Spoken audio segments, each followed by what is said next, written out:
Добар ден, почитувани ученици. Добре дојдовте во училница, час по предметот македонски јазик, наменет за учениците од 9-то оделение. Јас сум Татјана Мицева Бојаровска, наставник по македонски јазик во Основното училиште 11. октомври, општина Центар, Скопје. Наставна единица. Репортажа. Смоларски водопад, изводок од дневен вестник. За овој час е потребен материјал: учебник, тетрадка по македонски јазик, пенкало или молив. Цели: да ги знае особеностите на репортажата и да умее да ги интерпретира, да умее да презентира репортажа и да споредува два вида творби. Лекцијата се наоѓа на страница 114 во учебникот.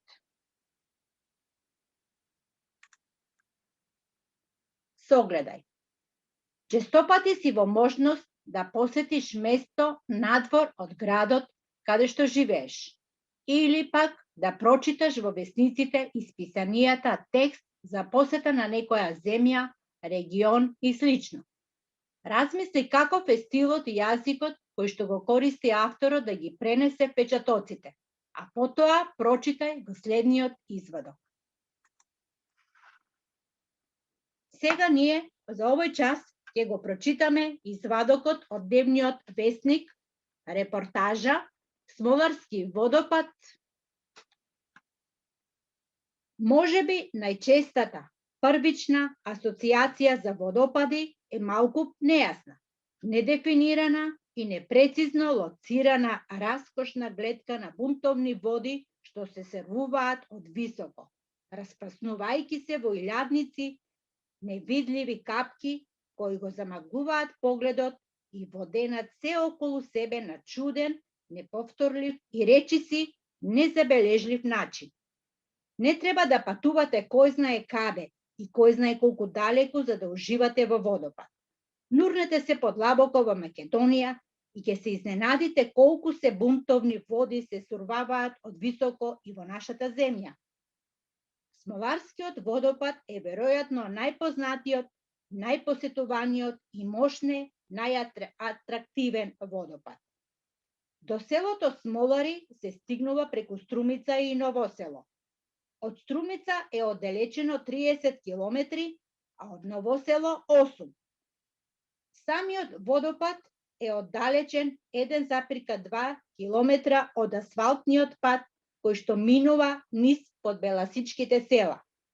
Треба само да оделеете батем, да не застанете, затоа овие села секое по себе се примамлива приказна и магнет за целодневно внимание. Патеката до бунтовните води е поплочена со камен и има релативно блага нагорнина која лесно се совладува, зашто ваш верен сојузник е околната убавина. Додека стоите на мовчето специјално направено за да можете да го гледате сурвувањето на водите од 39,5 метри, се чувствувате свечено, но некако предалеку. Смоларскиот водопад е на надморска височина од 651 метар. Тој е речиси совршено вертикален, како некој со нож да е исекол Карпата, турнувајќи ја реката во бездна. Мовчето е дрвено, убаво, практично, безбедно. Отвара широк видик кон самиот водопад, но и удолу кон истек на водата, ама сепак крупните мазни и речиси несовладливи темни камења под вас, како да ви го влечат нозете, мислите и желбите да се симнете по нив. Да им придете на водите, да ви исприскаат без да подадете рака кон нив. Си заминавме молчејќи.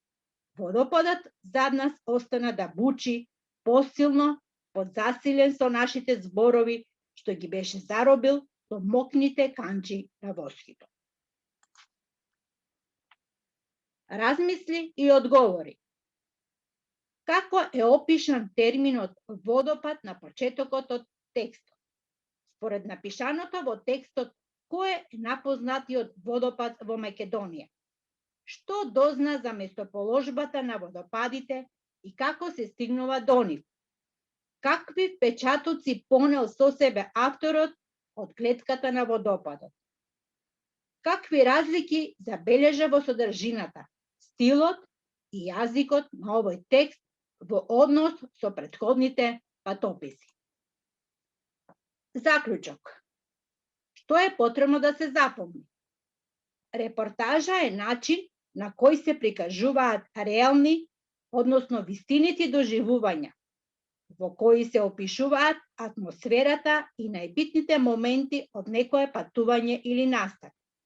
Репортажи обично пишуваат новинари во весниците и списанијата, се објавуваат на радио или ги гледаме на ТВ екраните.